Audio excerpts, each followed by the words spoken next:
We are annoyed, but we are starting over.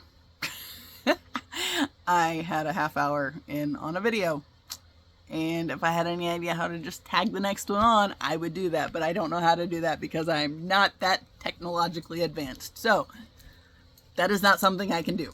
So since I lost my video, we're just starting over. No input from the peanut gallery. No. Okay.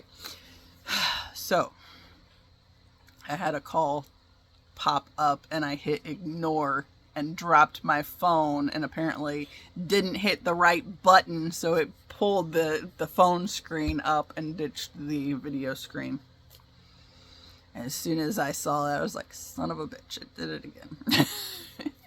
Anyway, so let's go back and revisit what I've already talked about, right? So, I don't know where to start. Okay, one thing I mentioned, Saturday morning, I woke up at like 6:30 and fed the dogs, and I couldn't go back to, well, I probably could have gone back to sleep, honestly, but it was 6:30, and it's like, I really don't want to just like sleep all day. I only slept for like 3 hours, but I decided to do something different because, you know, I'd talked about at some point wanting to, holy fuck, oops, I hate it when I do that.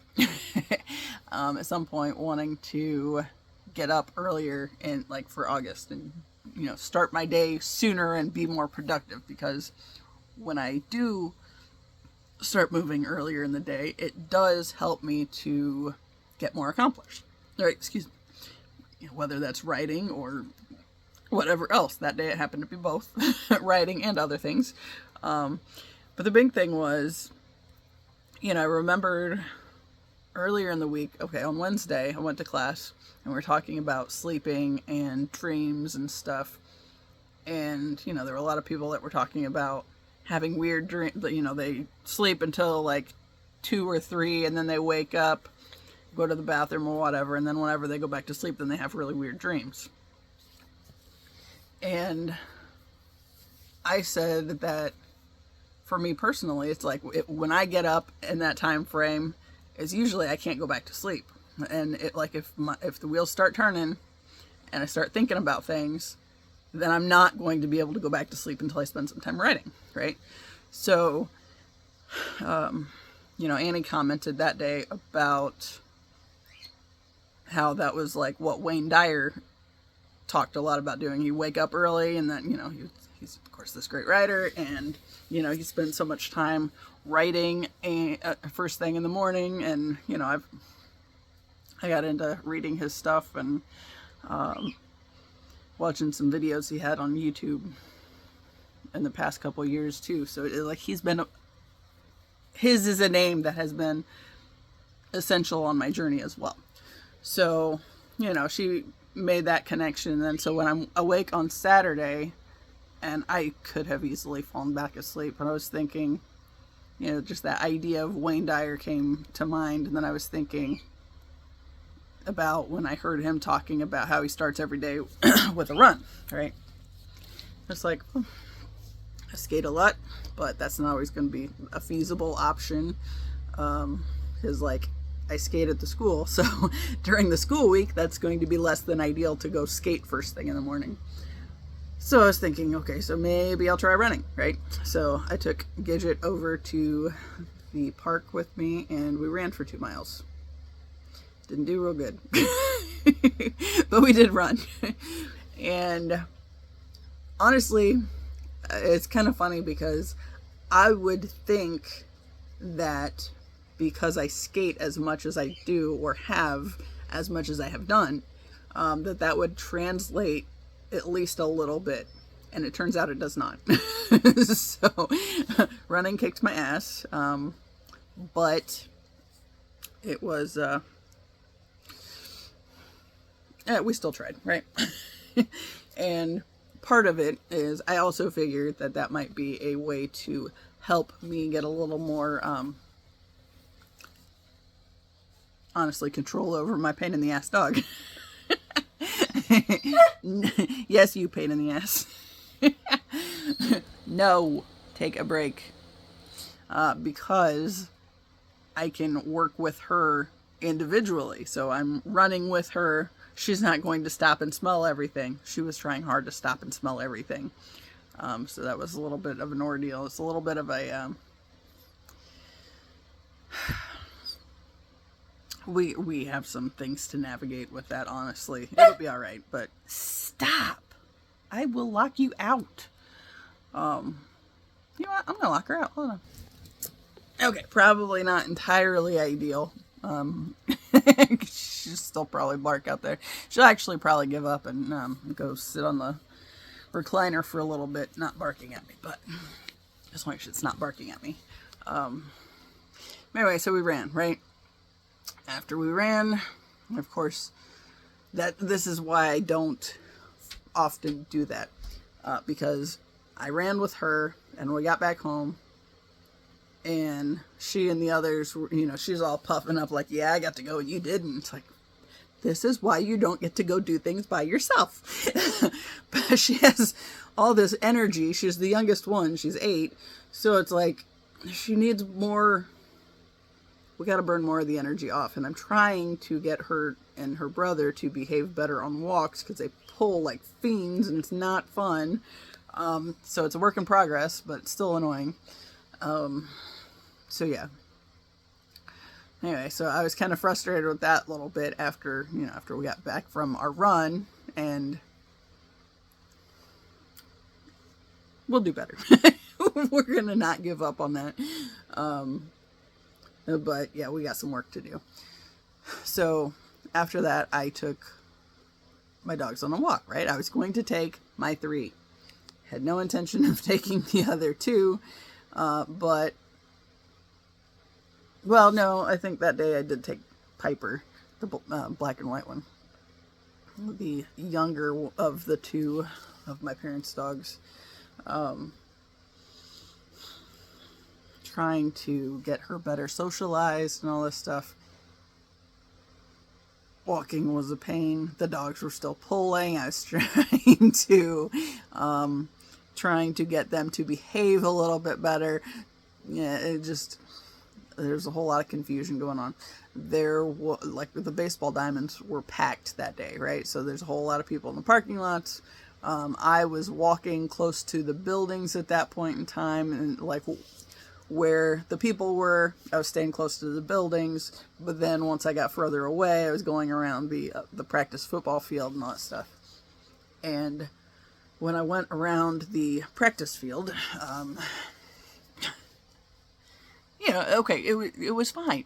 It was fine, except the part that was not fine was when we were over by the school, there was a lady that was on her phone. And seeing me walking 4 dogs while she's talking on her phone, she decides to also talk to me. As soon as she starts talking to me, my dogs start pulling to her, because Taz and Gidget love to greet people on the walk, right? Somebody wants to give them attention? Great. They're all in. So lady starts talking. They start pulling even more. I ended up tripping over Taz and falling again. And mind you, I still got this thing. And this one from when I fell skating and didn't have my pads on. I still got my little cut on my hand too, and my knuckles are still a little skinned, but not really too bad. But yes, the lady starts talking, dogs start pulling, I trip over Taz, I fall down. It's like, cool, this is great. Right? So I was kind of pissed. And then she's like, oh my God, are you okay? It's like, nothing wounded here but my pride. But yeah, I was like, I was so aggravated, right? So, we get back to the car, go back home, and I was so aggravated with the way everything was working out that morning, and I was running on 3 hours of sleep too, and I was like, you know what, fuck it, I'm gonna go skate, because I gotta skate this out of my system now, because if I just sit here like this, I'm just going to continue fuming, and that's not good for anybody. So, I went and skated 4 miles. While I was skating, I was thinking about the deal on Wednesday with the lady. Okay, so we had the group, and I talked to the group about how I thought maybe Oklahoma was an opportunity for me, right? So the big thing there is I am 42 years old, and at the moment I have to live with my parents, right? I moved back in over here when I was going through my divorce and have not made it out yet.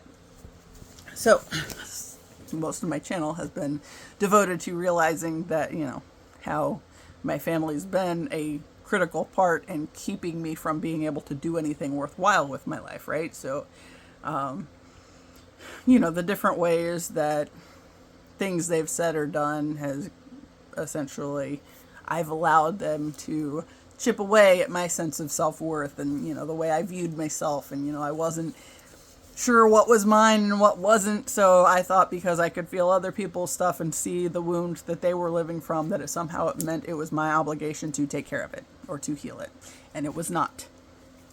But my family, especially my parents, and especially my grandparents too, for that matter, were very much, you exist so that they can suck the life out of you, right? That's like the sole purpose. Like I was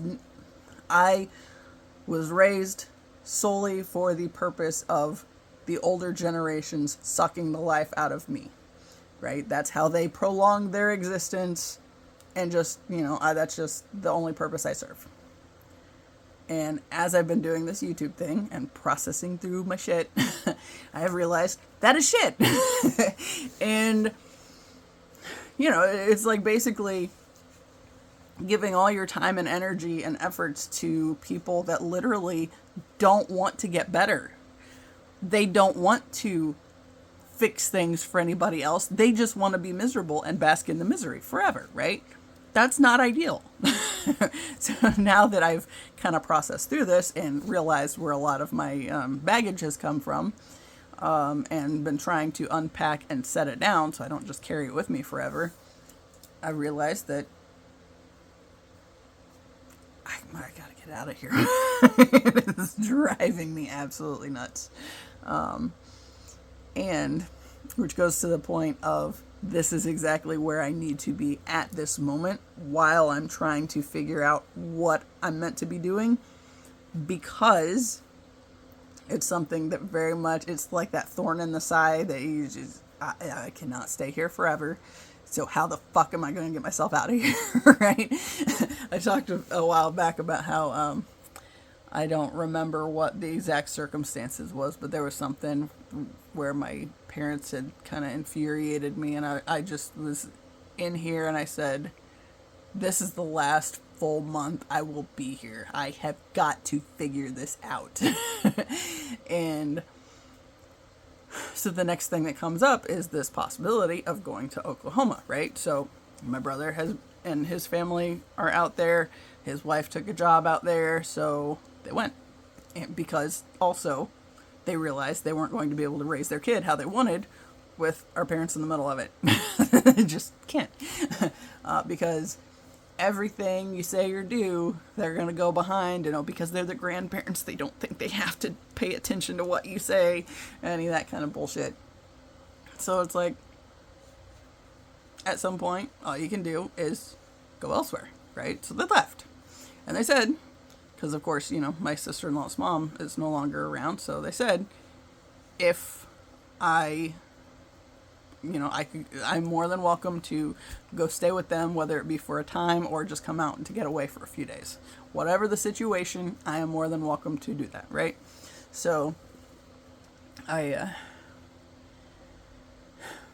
was thinking about it, and it's like, maybe that is my opportunity. I had some things going on from conversation that I had with somebody from the group the week before, and she was talking about the energy that I was putting into the world. And it's like, when I'm around these people and pulled back into any kind of negativity, it's really hard not to shift back, especially since this is the environment that has always been how I existed in it, right? So how do you completely change everything about who you are and what you're putting out into the world if you're still in the space where that was something that was always more than acceptable? That's how you were supposed to act, right? But I don't, I realize that it's like, okay, well, how the fuck did I get to this situation anyway?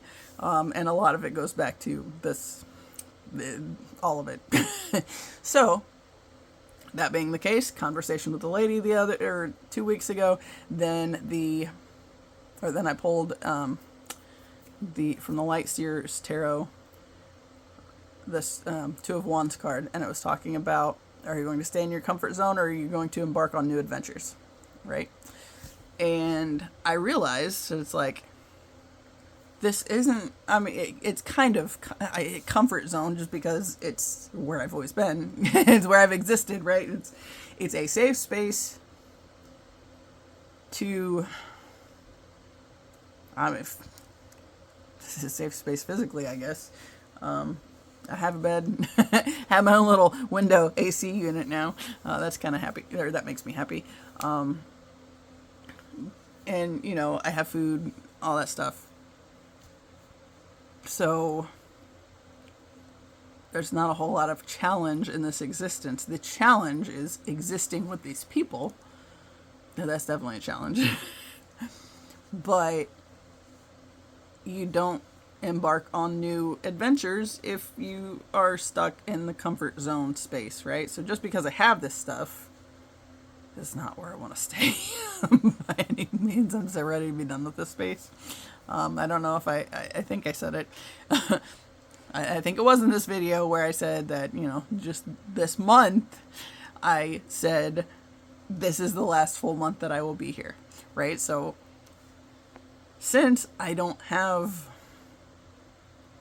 the means otherwise to figure out exactly how I'm getting out of here, it would make sense that my brother and his wife, like going out and staying with them for a time, that offer might be a good one, right? Because it would at least get me out of this space and provide some different opportunities. And,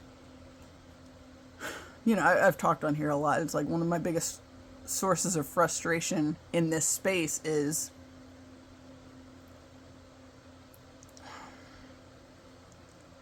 I absolutely should contribute to maintaining the house and the stuff and all these things, right? The problem is, what I have realized is the more I started to do things on that end, the more they took advantage and, you know, just left things for me to have to deal with. So in setting my boundaries, it's very fucking hard to know exactly how to maneuver in this space, because yes, I should participate with, since I'm here, that it just, if you live in a space, it makes sense that you should take care of it. But also realizing that anything I would do was not only not being appreciated, it was they were actively working against me in anything that I was doing, right? So, you know, my brother, I've talked about him on here a lot too about that point too, where he and his wife stayed here when I was down in Alabama. They first moved out here from being out there, and while they were in the process of getting their house situation figured out, they stayed with our parents, and it was just that. Whatever they would buy or anything like that, where, you know, there was some kind of problem with it. If they were cleaning, there was just always more to clean. It's like, this is a pain in the ass. Right? So it's like, you can't be the only person doing anything to try to improve this space when you can actively see the others actively not doing anything to help the space. You know, like when I first moved back, like I would get there would always be these times where I would get tired of looking at the garage, or would want to put a car in the garage or whatever. I would be the one to start tackling it and start clearing shit out. And in my starting that process, then my mother would like participate with it. It was never her idea first. I always had to be going on it before it was something of concern to her. But now, okay, it's been months since we've been able to have anything in the garage because we, well, because they decided to sell the camper. That was too much camper to begin with. But they had these big dreams that they didn't talk to anybody about, and, you know, were making big on the thing, and then got pissed when nobody cooperated. Like, they wanted me and my brother and Gracie to go camping and all this stuff. It's like, well, realistically, I don't think it would be useful to take my 3 dogs camping and have people in our armpits on the campground, you know, because like the spaces that they were staying most recently, they were like itty bitty little camping sites. So it's like Taz likes to bark. It's like there's so much barking he has to do in a day, and it's very hard to get him to quit. I really cannot see trying to take that to a space where other people are trying to enjoy their camping situation either, right? So it's like, other than that, I think they'd technically be fine. But if like there's another dog right on top of our freaking site because the next people have dogs, that's not helpful, right? And then Gracie was supposed to go with them, but then they never really, they camped. My mom and Gracie stayed in the camper in the garage or in the driveway a few times, but like that was the extent of that. But, you know, like she's autistic, so if she has, you know, one of her bad evenings and decides her mom and dad need to come pick her up, and they're like at the campground, that's not near as convenient. And, you know, her mom and dad weren't all about that. So, you know, there were things that were of concern. So the thing that they did, which was get this camper, all fine and well, but they didn't actually talk to anybody about it beforehand. They just expected everybody was going to go along with it. And then, for various reasons, it didn't, right? And then, like, the 2 friends that they were going to go camping with, and, you know, they just all go in the camper. Well, the one guy died last year. So that was kind of, that put a big damper in that plan.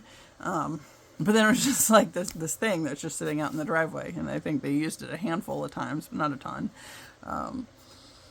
You know, but when they were decided to sell that, my mother and father had gotten a ton of stuff from the people they'd gotten it off of, right? So like bedding, like dishes, all sorts of weird shit, camping shit. And since they'd gotten rid of their stuff because they hadn't they thought they wouldn't be camping ever again, that was useful, right?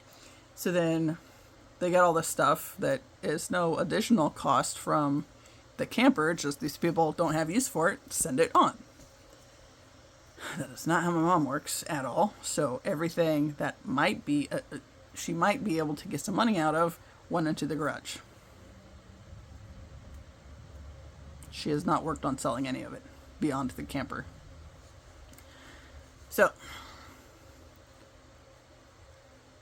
instead of working on that project and tackling anything with that, you know, the family friend whose sister died and, you know, her kids had an auction to kind of make some money from some of the estate or whatever. I don't know how much of that shit my mom bought. A bunch. And guess what? We didn't need any of it. So now there's just more shit in the garage and less of a path, right? It's like, this is like all that has been happening on that end. So it's like, if all you're doing is putting stuff in the space for somebody else to deal with, that's a little problematic. And I don't want to deal with that anymore. I would like to have my own existence. I would like to be able to have my own life. And unfortunately, if I'm so busy being caught up with all the shit that they're dumping on me, it blocks me from being able to do that, right? So trying to navigate this dynamic is very aggravating because it's not a teamwork situation. It's, let me just come up with all these ideas that I think are brilliant and might be brilliant in theory, but then they're not going to go anywhere. The things that just become the junk that then become the shrinking path in the garage, so there's not a whole lot of space to walk through there. It's a pain in the ass. But yeah, so with this being an option, or going out there and having a different existence with, my brother and his family, it's at least a change, right? So it's not where I'm going to be staying by like forever by any means, but it is something that is a possibility to, a next step on the path perhaps.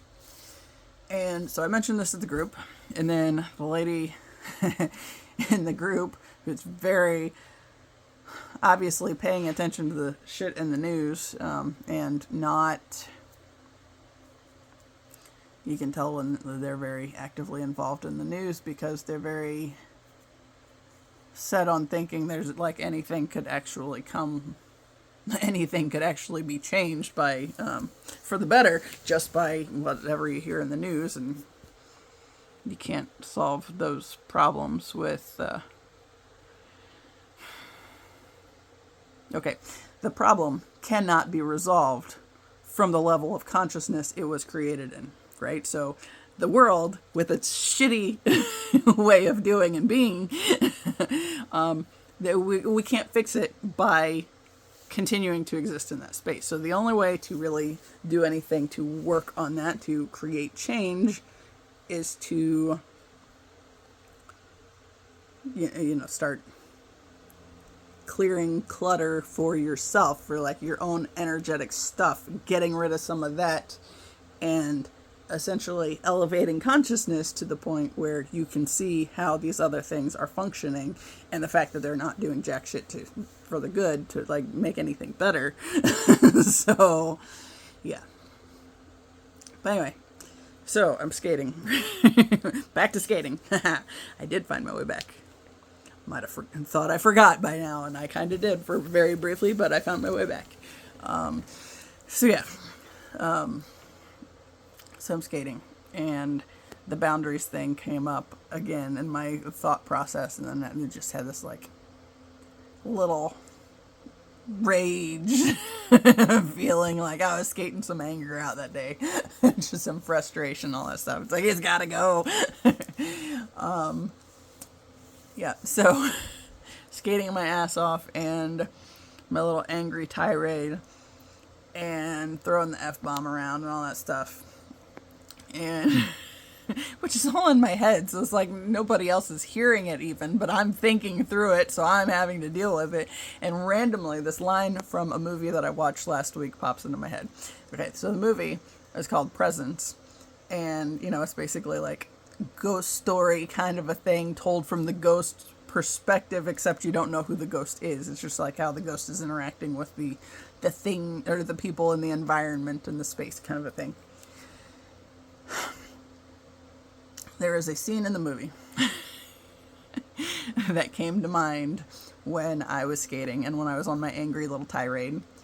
And in it, the father figure is talking, or, the son is yelling at the sister, or the daughter, however, whatever. Son's yelling at his sister. And, he's like cussing in the middle of it. And the dad's just like, you don't have to say that. That's not adding anything to the conversation. It's just like very, parenty thing to say, I guess.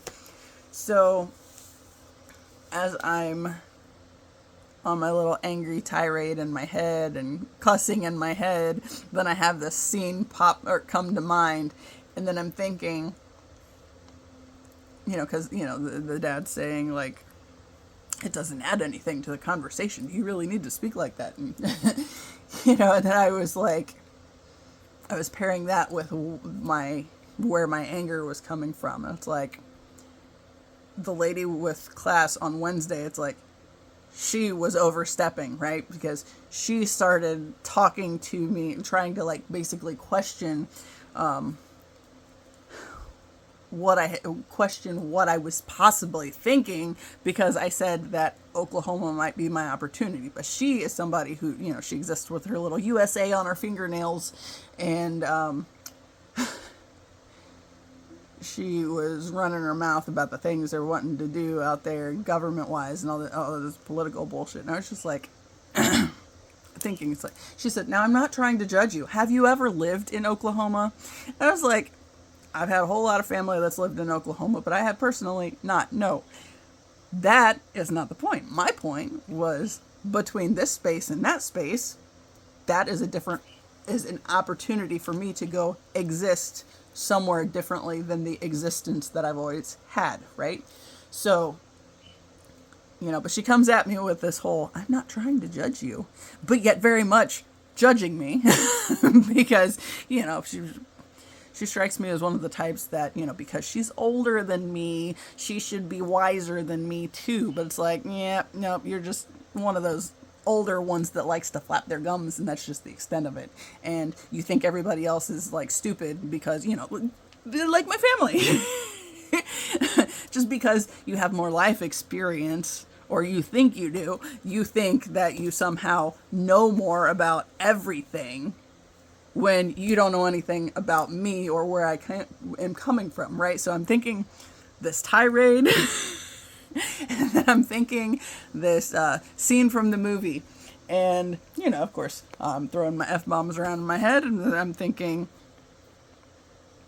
about this boundaries thing, and then I'm thinking, yeah, sometimes it is completely appropriate to say fuck just to, for the sake of it backs people up. It's, it's like, it's a boundary thing. It's, you are not appreciating the fact that what I have to talk about or what I have to say or just me existing, period, you don't know everything about, and you think you have some kind of right to insert yourself in the way. So if I start, throwing the F-bomb around because, it pisses people off or makes them think of me some kind of way, it at least gets them to back the fuck up. And sometimes that's what's needed. So, big fan, right? Anyway,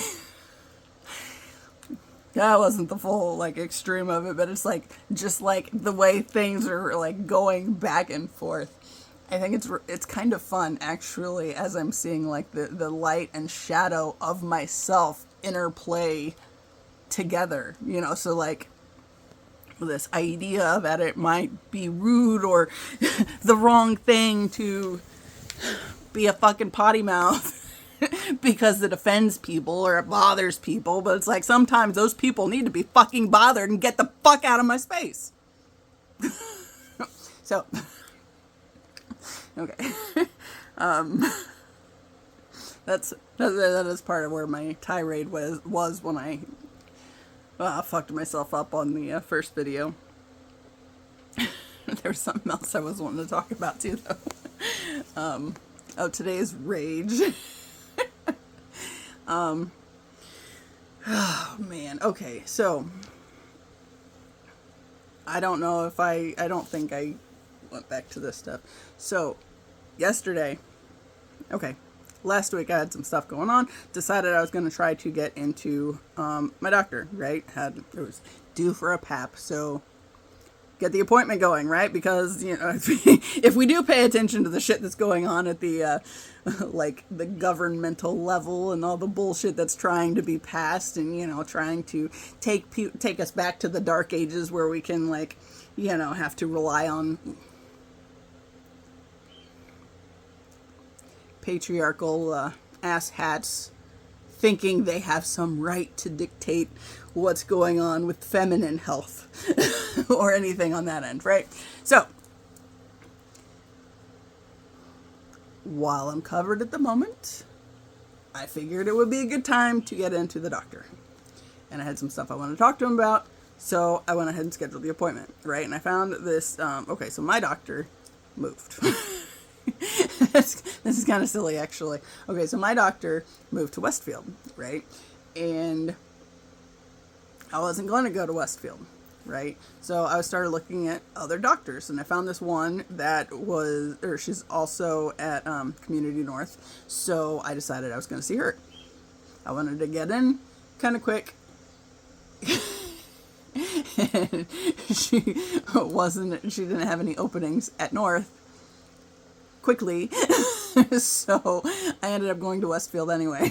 But I actually really liked her, so I don't know that I'll see her again, just from the standpoint of I don't know how long I'll be here, because I'm trying to get myself out of this space, right? Trying to embark on new journeys. But I was thinking, like, when I was talking to her, it's like she was really easy to talk to, like, very knowledgeable, and, you know, she's very, very much paying attention to, like, all the things I had to say, all the questions or concerns that I had, like, anything, like, and, like, it was just, like, a good conversation. It's like, the other doctor, my normal doctor, it's like, I always really liked her. But I did find it easier to talk to this one today. And what I was realizing was that's very much because I have been talking my way through so much of this healing shit with the YouTube stuff, right? So, like, basically this is my talk therapy, and things that I did not feel comfortable talking to the doctors about before. You know, now it's like, I gotta fucking talk. I have a question. I want it addressed, right?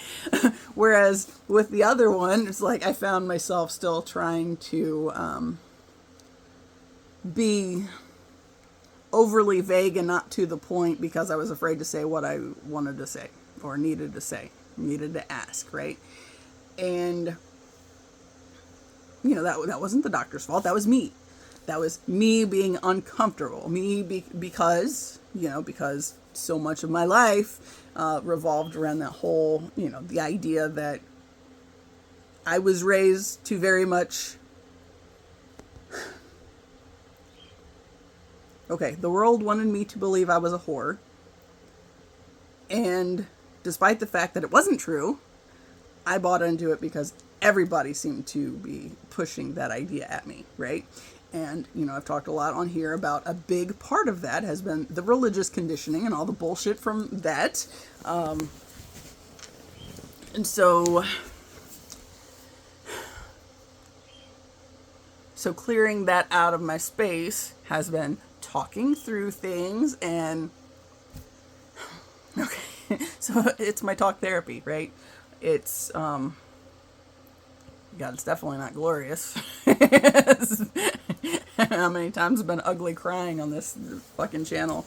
But it's been essential because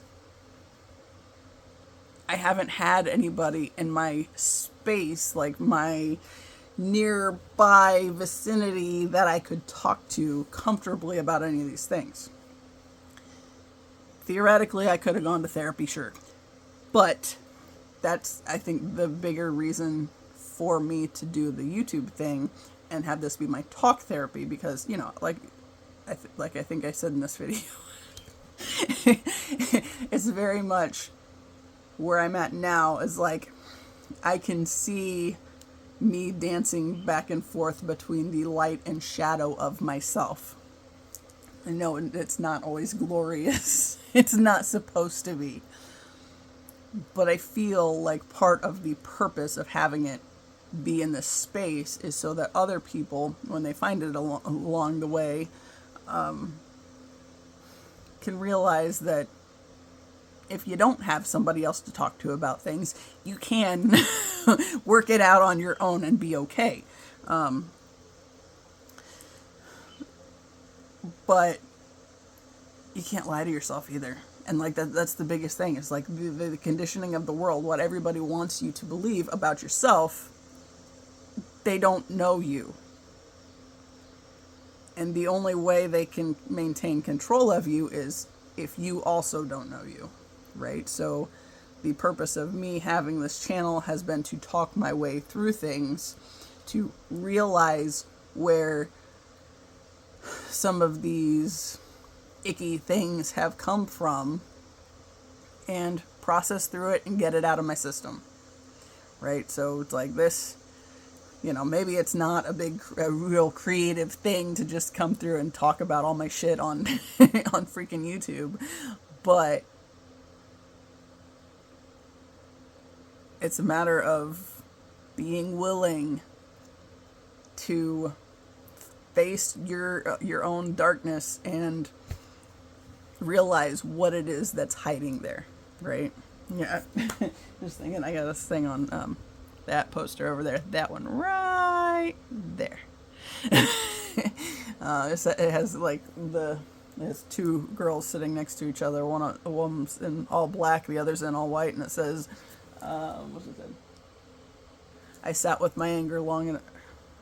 I sat with my anger long enough. She told me her real name was grief, and it's like just that.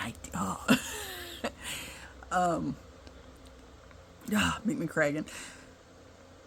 That was one I found when I was in Alabama. It was something that came up on my Facebook, and it was just like that hit, hit enough that I put a bunch of things that I really liked on a poster and put it in my space just to have it there and to remember, right? Oh, that's another good one. That one says, you can't fuck up anything that is meant for you, so stop being so scared. Ego, fear, what will happen? Trust your intuition and let your heart and soul guide you on this journey. I promise you, you can't mess anything up that is meant for you. Right? So like those kind of things. Because I feel like the world very much wants us very set in the idea that we're no good. We deserve the worst of the worst. And it's bullshit, right? And it's like, even, okay, like with everything that I've been thinking about, it's like, okay, I've talked on here recently about how when I think I was like in third grade and we were learning about the civil rights movement, right? So I remember at that age sitting in this class learning about these things and thinking that I would never date a black guy because I didn't want him having difficulty with my family, right? Because from a white family, obviously. So that was just a thought I had in my mind as a means of protecting a group of people, right? But it's like essentially what that ended up becoming was, because I had this idea that I would never date a black guy, that actually ended up being one of the groups of people that was like the safest at times. Like I've talked about like working at the group home and, mental health, and like the first area that I was at was like this kind of shitty rundown apartment complex. And, there was one guy that he was around all the time. I love that guy. He was, I don't know, we just got along really well. And like one of the, like early on when I started working over there, he was walking me out to my car to make sure I got there safely. And it's like he didn't care about any of his issues or anything else. He just wanted to make sure I got to my car safely without somebody else in the area trying to start something. And, there was another guy that, when I was taking clients to the grocery store for their weekly trip, and, they got a bunch of stuff. We got everybody back in the van, and we go to leave, and the van won't start. It's like, fuck am I gonna do? I don't know nothing about this shit. And it ended up, one of the guys in the van, oh, I love that dude. I think he's dead now.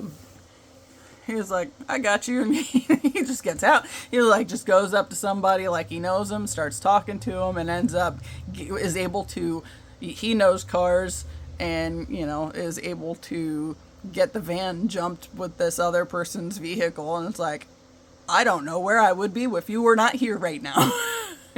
But there's lots of little things like that where it's like, it was just never a concern. Like, safety was never a concern for me on that end. It's just like, somebody's got my back, thank God.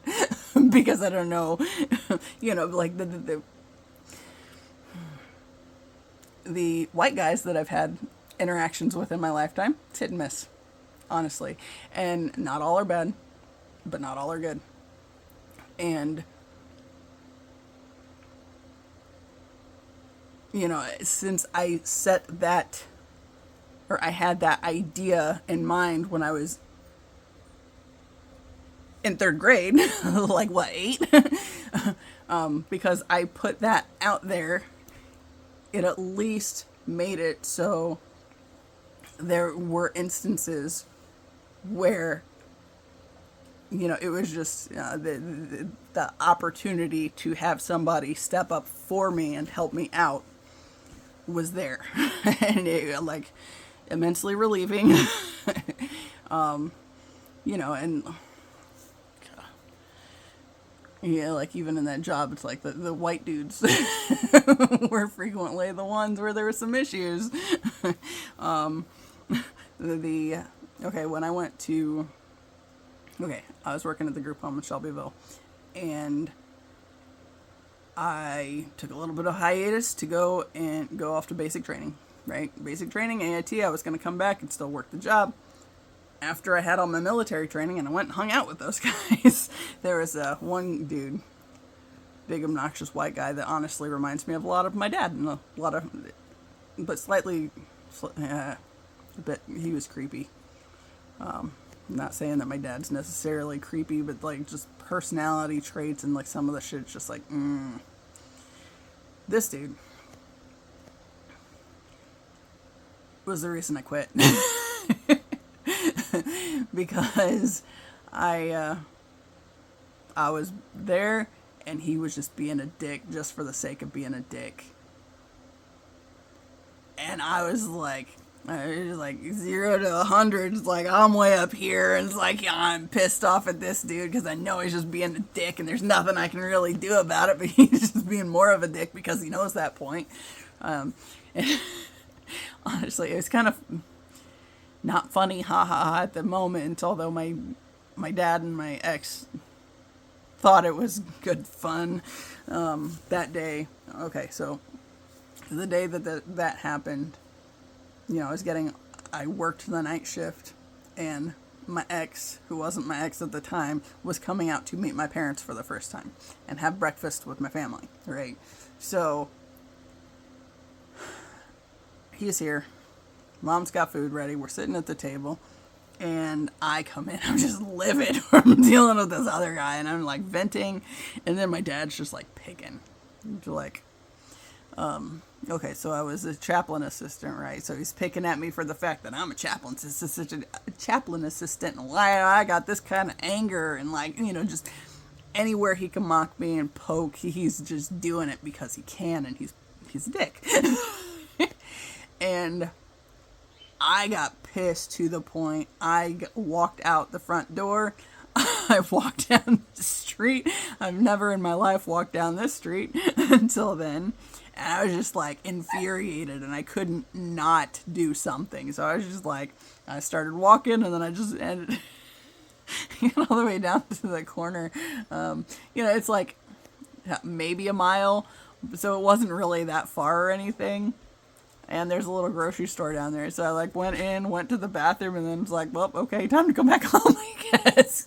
But I was just like so infuriated that that's like all I could do was just get me out of this space. But it's like,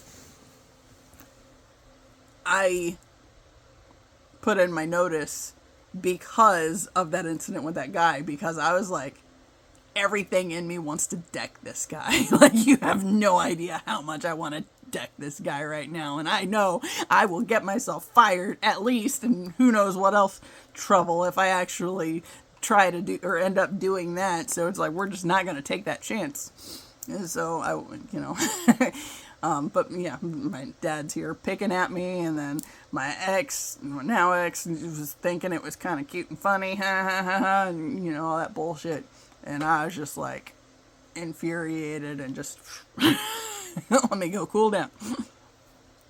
I got back here, and my ex was like, well, I came outside to find you, and you were nowhere to be found. It's like, yep, I was done.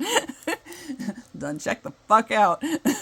But I've talked a lot on here about that with my dad too, because that's how he is.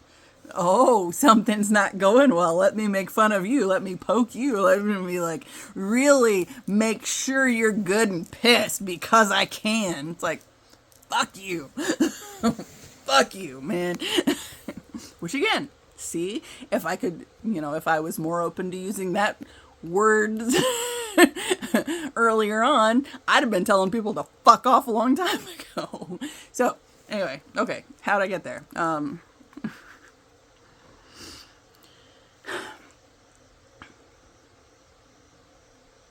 Oh, I know how I got there. Okay, so I was in 3rd grade, and we were learning about the civil rights. And I had this idea based on this little bit of information that I was given at this time, that was the thing that was still going on, right? Because that's what they want you to think is still going on. So little kids especially, like they want to brainwash you into focusing on all the bad on everything. So like one of the biggest things that I really realized through this whole talking my way through stuff on here has been, I didn't know myself. I was never encouraged to know myself. I had to learn about all these things outside of me and, thinking that I was somehow less than and not good enough based on going to church and shit like that, right? So you get these ideas, then you get this other stuff from the church, and then you think you're somehow helping people by having this idea. But it's like, okay, so I definitely think we should know about, like the civil rights movement and all that stuff. I don't think we should know about that before we know who we are. And I think that's one of the biggest problems with like the world at large, is because you're essentially born into a family, and however that goes for you, good or bad, one way or another, you don't get to figure out who you are in that space. They start young with the brainwashing one way or another to make you think that there are these things that are much greater problems than they actually would be if we weren't so consumed by them. So, okay, so I've talked a lot about like the energetic cords and whatnot. And like with the world, and they want women and children, right? We're supposed to be the weakest, but in reality what it is okay, kids are the most unified within themselves as far as balancing both the divine, feminine, and masculine aspects within. So if we start telling them that they're just terrible and like all these bad things, and that they have to somehow make up for other stuff, what that does is give the people saying that stuff the foothold, the devil the foothold, to pull us into their misery, right? So it allows them to be able to suck the life out of us, right? And of course, kids, since they have the most balanced of,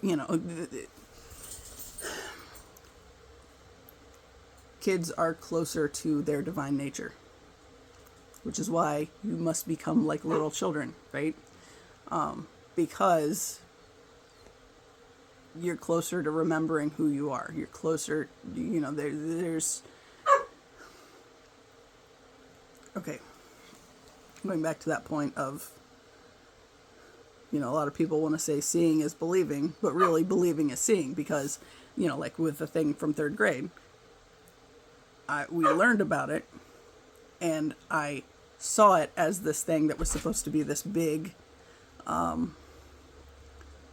that was still actively a problem. But in truth, focusing on that as though it were the problem was the thing that allowed me to see more of that being the problem. If that makes sense. Pause this and see if they're home, and if I need to go outside and finish it out there. Okay, so nobody's back, but we did take a little potty intermission. So, and the dogs were all excited when I went outside, and then I locked them back out, and they were not okay with that. Anyway, so going back to that believing is seeing thing, right? So with little kids especially, if you can, take them away from the divine nature and insert all these problems, then you make them see more of the problems, right? Which creates more of the problems because that's what they're seeing. So, like one of the biggest things that I've been working on like through this whole channel has been stop with the negativity because it's like, but it's like my existence wanted me stuck in the negativity because from that space, it breeds more negativity. Okay, so, the other aspect of that, of course, I mentioned the children. It's always the women and children are supposed to be lesser than the men, right? No. Okay, so I've talked a lot about the sacred womb, right? And, the womb is, it's where things get created, right? So, okay, so one of the things that I've had to navigate through on this whole journey has been my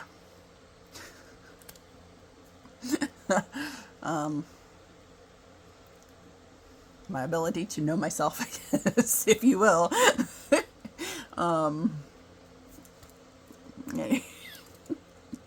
Yeah, we're talking about this again. Anyway, so one of the biggest things, like with religion, patriarchal religions especially, they want the women to be seen as property, right? Because that gives the man control over what can be created, right? So, one of the things that I've noticed on, for me, I've talked a lot about how like this whole twin flame thing, how if I would have known that that was a actual thing, that there was something to that when I was younger, like when I knew this stuff was going on, like, right? Okay, so I've talked about how, when I was 4, I was watching An American Tail with my cousin and got really into the song Somewhere Out There. And this idea that, that there was somebody out there for me and that we would go, we'd live our lives learning whatever lessons we had to learn, and then we would eventually come together in like this beautiful love story, right? I got really hung up on this idea, and it was just like, I felt the song all the way through, and what I realized later, now, cannot confirm it at this point in time, but everything in me is like confident that my counterpart was checking in with me through this, through getting me like the song that I was hooked on. And I remember this idea of, are we still good? Is this the path that we're still on? Is this still what you choose? Right? So like he's checking in with me before he incarnates into a body to make sure that we are on track for everything that we agreed to beforehand, right? And I was just kind of like, yeah, okay, let's do the happy thing. Let's go to the happy thing, right? Because the love, like, that's the greatest, like, that's the be-all, end-all thing for me, right? That's like, yes. Give me the great love story and all this stuff.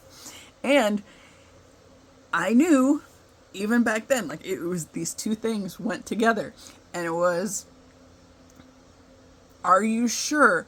Because there's going to be a lot of pain and it will be very hard. Are you sure? And I was like, yes! The one that ends up in the love and the happy things and all the good things. Right? Let's do that.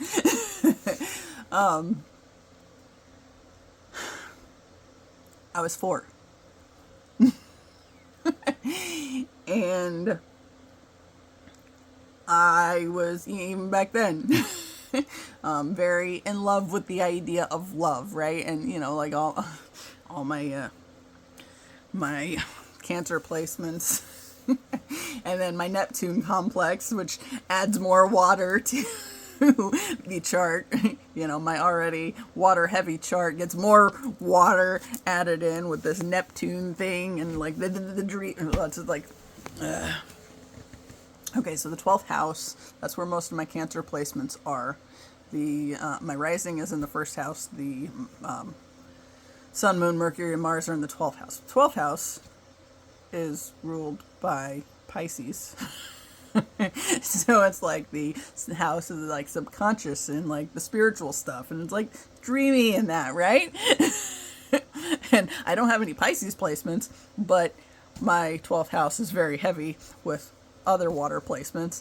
And then I have this Neptune complex, and I don't remember what all, what all that, or where that comes in at, but I remember reading it in the pattern app, and it was like, oh, cool, because I needed more water. Awesome. And like even 1983, so if you want to go to like Chinese zodiac, then 1983 is the year of the pig, but not just any pig, because they also cycle through the different elements, like each. Okay, so that one's a water pig. I don't know what the next year of the pig will be at, like, I don't know the order they come in, fire, earth, or air, whatever. But I get more water. It's like, cool. So there's a reason I am as I am. So anyway, I was 4, but I was not. It wasn't about encouraging me to know myself from. Or back then, it was what you have to believe based on the systems that are already in place. Like because of these existing structures, we're going to impose these stories over your sense of self. So you don't even get to figure out who you are, but now you have all these other things to contend with, like the church and telling everybody that they're worthless and need somebody outside of themselves to save themselves, right? So, and very focused on all the things you do wrong, and very focused on making you trapped to guilt and shame so you can never do better, because you're always trapped in this mindset of feeling worthless because you've been shamed for this one particular point. Going back to the deal with my fucking cousin, the one that, I was watching the movie with when I was 4, the one who thought he should enlighten me at 8, and is the reason that, okay, he went around telling everybody we had sex. We did not. Nobody gave me the chance to actually, speak up and say what actually had happened. It wasn't that. Did he touch me? Yeah, but you know what? That doesn't constitute being forever, branded a whore as my life branded me as. And everybody in my existence made sure to keep piling that on me, right? So this little 8-year-old kid, and because you're not supposed to have any education, right? Especially girls. They don't want girls knowing shit. So, and the boys are supposed to think they're some kind of like hero if they're getting action, right? So my cousin's like bragging about it to everybody. This is like through high school. It's like, we didn't do anything, but there was enough there from the little bit of information he got from his family that was not the full case, and he just, the idea that it somehow meant he was like some, tough shit. He's getting action at 8. Yeah, okay. And like I said, like my whole life, like everything in my existence had me branded a whore, and that was the extent of it. And I had a really hard time being able to even function, honestly, because like all the guilt and shame was just dumped on me constantly, right? So it's like it didn't even matter who was saying anything along the way. Everybody was automatically going to believe what he said over me because he was the boy, right? Like, boys don't lie anyway.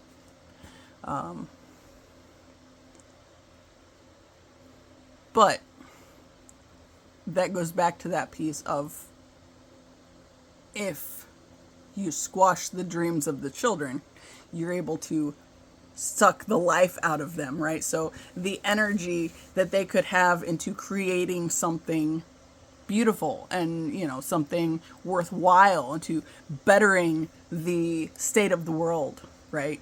If you force them into the only seeing the negative and keep hitting them with those points, then what's created, as they have both the feminine and masculine more balanced within themselves, especially, the sooner they corrupt that in the children, then the sooner they are able to suck the life out of them and, turn to the fucking state of existence we have now. And okay, so I mentioned that I had my PAP today, and the other day when I was looking at doctors, because of course my doctor moved, so I was like, where am I going to go? And of course, they have the thing in network that pops up all the in-network providers, right?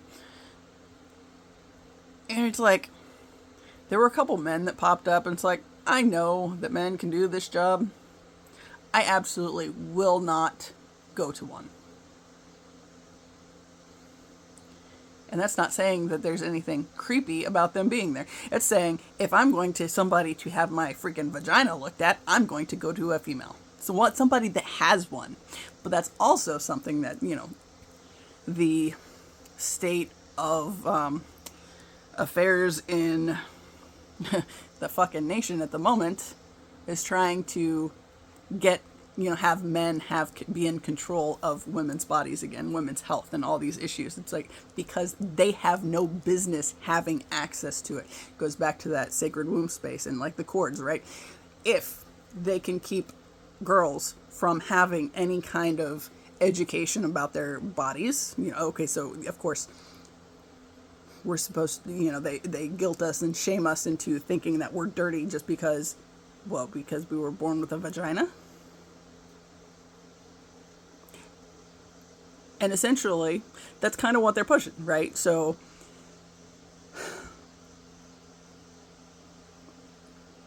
they create this existence of this or that. Going back to the this or that. They want you locked into the idea of this or that. And this is supposed to be here and that is not supposed to be here. So that means that this that is supposed to be here can abuse and treat that that's not supposed to be here as however badly as they want, right? And, I've talked about like the military bit and the confirming that what was on my birth certificate was what I went in as. That whole idea. What they're wanting to do with girls' sports in schools. Having to make it so men have the say-so of whether they're actually, if the girl is actually, actually a girl and supposed to be in girl sports, or it's like trans and not supposed to be there. Which, when I was playing roller derby, I played with plenty of trans people and there was no problem. None of us had issues with that, which is, one of those things with why derby is like more popular on that end of things, because it's really open on that.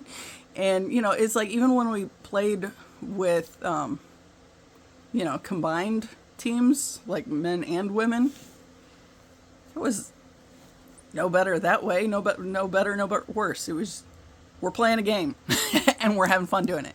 And that's the extent of it. And if you can't accept that, then get the fuck away from it. It's none of your business. But the rest of us, it's not a problem without somebody else coming in to try to make it a problem, right? And that's usually somebody that has no business making it a problem, and especially those that think they should be in control of other people's bodies, or those that think they should have power over, somebody having any kind of knowledge of their bodies and all that stuff, right? So then too, okay, like, go back to the sacred womb space concept. Okay, weird thing, but I might as well own up to it because I've thought about it a few times and just never actually said it. Okay, I remember being in high school, and there's conversations going on in my head, right? I have conversations in my head, and it's a means of processing through things for me and coming to learn things, like how things fit. Taz is like playing on the door.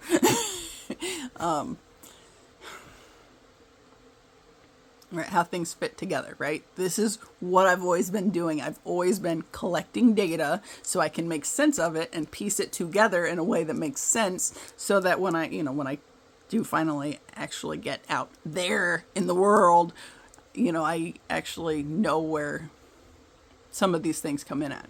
Because, like the deal with the lady last week when she's asking me questions, like she can actually pick apart my defenses on this thing and how she can prove to us both that she has more say-so and more intelligence over, my thinking that it might be a better option for me with existing in this space or existing in that space to go out to that space and have another start, have a fresh start, have the ability to have a new way of existing in the world. And what can I learn from that space, right? So, crap. Did it again. So her asking the questions is a means of picking my, like, all the things channeling into me and me making sense of things. She's trying to pick it apart while I'm trying to put it together. So, okay, but what did that have to do with anything? Okay, so,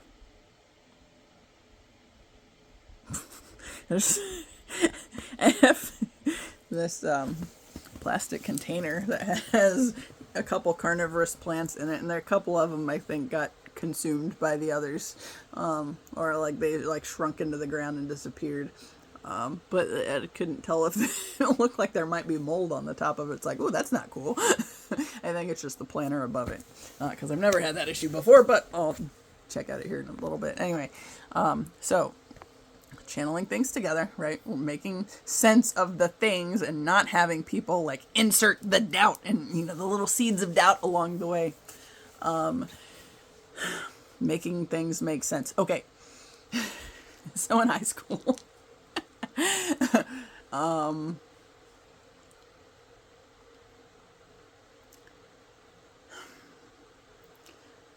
in my existence in school, I was getting bullied. I was, had cousin and his dipshit friend that were like trying to keep the focus on me so they didn't have to face their misery, right? Well, I don't know about my cousin on that end, but definitely his friend. I know that was the case for him. So, whereas, like, that guy absolutely would have been bullied by other people, so he used me to deflect the attention from him. So that was something that was, like, always ongoing, right? As I'm trying to get familiar with this voice in my head, who am I talking to, kind of a thing, because it's like always this, there's something else beyond me. So it's not just me, but it's more than me also. And who am I actually talking to? But I didn't actually say that.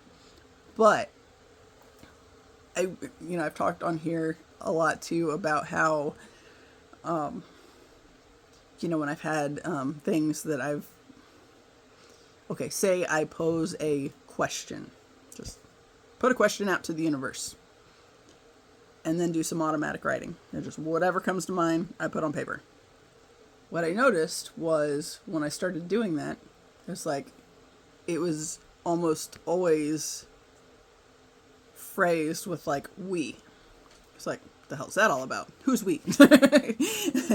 And when I was reading Dolores Cannon books, she was talking about how through her work with hypnotherapy, something with hypnosis and past life,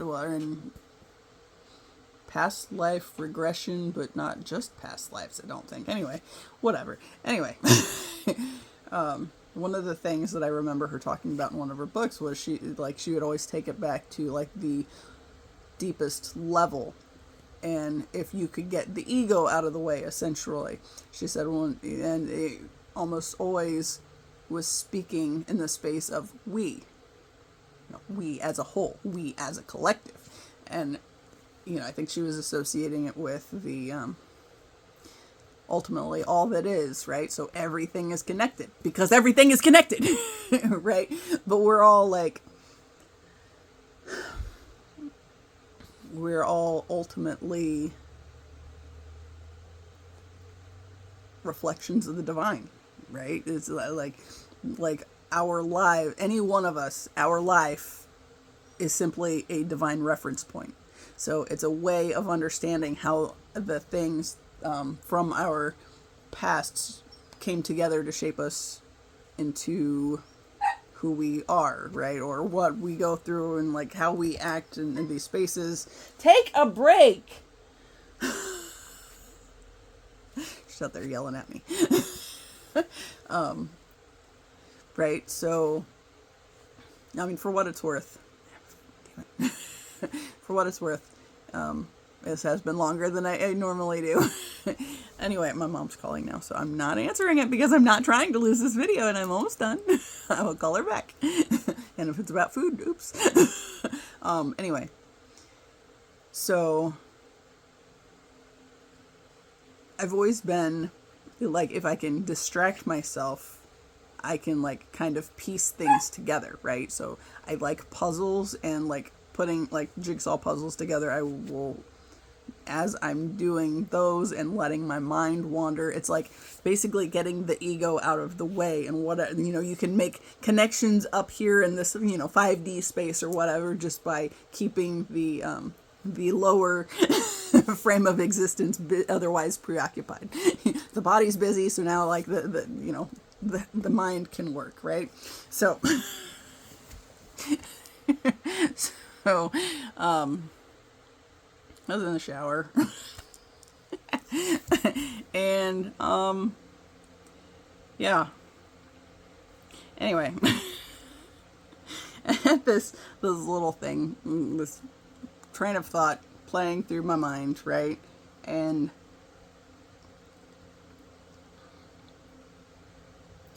essentially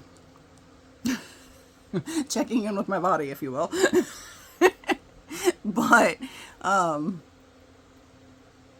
as my mind was wandering, I feel myself having this conversation with something beyond me, right? And it's essentially I have this thought of, so you know what I'm doing now. And it says, yeah, we know.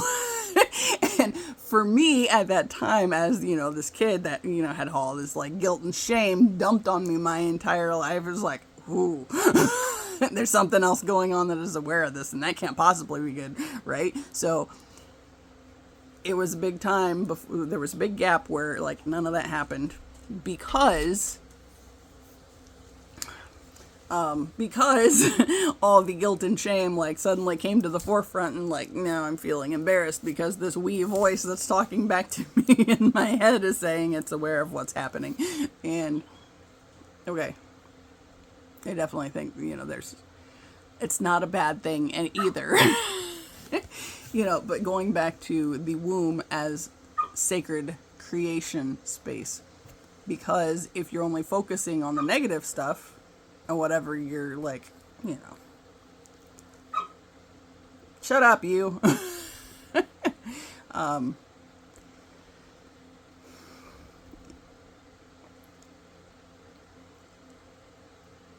Basically, orgasm is a highly useful manifestation thing, which is a big part of why the distorted masculines want control over women, because then they dominate what can be created. And I keep having these little things pop up here lately where somebody's, basically throwing something about the male loneliness epidemic out there. And it's like, here's the thing. Okay. They want to keep women small, and they want to destroy, the innocence of children, because then the collective stays locked in distortion. Now, we all have both the masculine and feminine within us, and while we are operating from the space of conditioning, or the space where, we're the ego, that space is the distorted, right? The distortion. That's where that comes in at. That's where we get the really toxic types that like to latch on to everybody's energy and pull them all down and, be all, as we do the healing work, we are able to come back. We are able to come back into the recognizing ourselves as divine beings, because we are all connected, and all of us together create this sort of, the collective is God, right? The collective, like the deepest layers where, we're not operating from the distortion, that is God. So if we have people obsessed with needing something outside of themselves to save themselves, then we lock them in distortion. And then the system continues to exist in the toxicity that it is. And, then we get assholes like we got in the office, and that's all just a whole bunch of, it's the distortion, right? But as more and more of us do the work to heal, and like there are lots of layers to this and lots of ways that this plays out, right? So, I've talked about my big thing, or one of the essential things about me and what I'm here to do is I'm collecting data. I'm figuring out how the pieces fit together, right? So I can kind of use that to, as I share that, maybe people can learn something from it. Maybe we can elevate beyond the distortion that much further, right? But then there are others. So if you are able to, as a child, really figure out what it is that you love to do, right? I've talked about Tyler a lot, and, he played drums, right? And he was playing drums as a little kid. And, Paul, I think, learned piano at a young age, and he's always been really into music. So as us as little kids come or get to know ourselves and what we are here to do, and we can create from that space, that's a good thing. That's putting more light out into the world, right?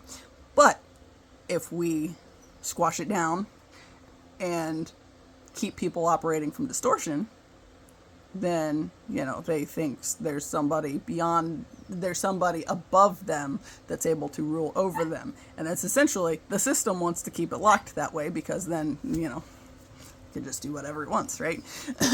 Hush! I will be with you in a minute. I see somebody's toes under the door. But if we can, if we're made to feel all this guilt and shame and like we are only bad and all this stuff, then that prevents us from doing what we're here to do, right? So it's like, it has taken me, I had the vision when I was in high school, my senior year in high school, going back to my visions, right? The one where Tyler was going to be in our mid-30s when he died and would bring the group back together for a brief time. That happened. He died at 34. It was 10 days after I turned 35. The next one was that I was going to be 40 before I started to figure things out for myself. and of course 40, various other things, but that was where I was made aware of who my twin flame is, right? So that's basically divine counterpart, the my exact match, right? So yeah, because of figuring out who he was, and because Tyler died in our mid-30s, and that, that was one of the big things that locked in, that allowed me, okay, Tyler specifically, his death allowed me to start processing through some of the shit that have been made to carry my entire life. This idea that I was like a whore, or that I was somebody's property, or any of this bullshit. And, like the idea of being somebody's property, right? I needed either my dad or my brother to tell me that my ex was not who I needed, or who I should be marrying. And neither one of them did. And neither one of them liked him. But neither one of them told me he was not right for me. So I felt like I was obligated to marry him. And it was very toxic, and I've talked about that on here a bunch. But then, too, I was also operating from that space of distortion and, from the feeling like I was somebody's property and needed somebody outside of me to save me and do all these things, right? To think for me. That's why they don't like education, especially for women. Especially when they're trying to control, the reproductive systems of women as well. Because, let me tell you this, if it had been confirmed for me that this twin flame thing was real, that there was one person that I was looking for my entire life, I never would have gotten involved in any of the connections that I did otherwise. There was always this hope somewhere, but it got buried beneath the conditioning. And that's a big part of what they don't want, right? Because if they, now they're they're driving across the yard. If they keep us locked in the distortion, then, the things that are created aren't that good. Because distorted masculines who have no business having access to the sacred space of the womb get access, and then think everybody, we just exist for, whatever they want to do to us one way or another, and they can create whatever. It's because the parasites are getting access to the sacred life space, and that's why it is essential for them to squash it in women and children. Because, you hear a lot about women in their later years would rather be single than to be with some toxic asshat that they have to raise because they was not properly raised already. Right? Our peace is more essential than being with somebody. Going back to that male loneliness epidemic thing where they shouldn't have access. Okay, I've talked about the feminine has to go first. The healing that she does then requires the masculine to step up and to start healing. But if you don't have to heal because, there's this other toxic asshole out here that, you can just remain locked in your distortion, then cool. No thanks. No fucking thanks. But yeah. So that's why they kind of want to squash that. Right? So, on that note, and because people are home now, go ahead and wrap this up. I don't even know if I completely finished that thought, but if not, we'll put a pin in it for the next time. Yeah, so as always, I appreciate you. Until the next time. See ya.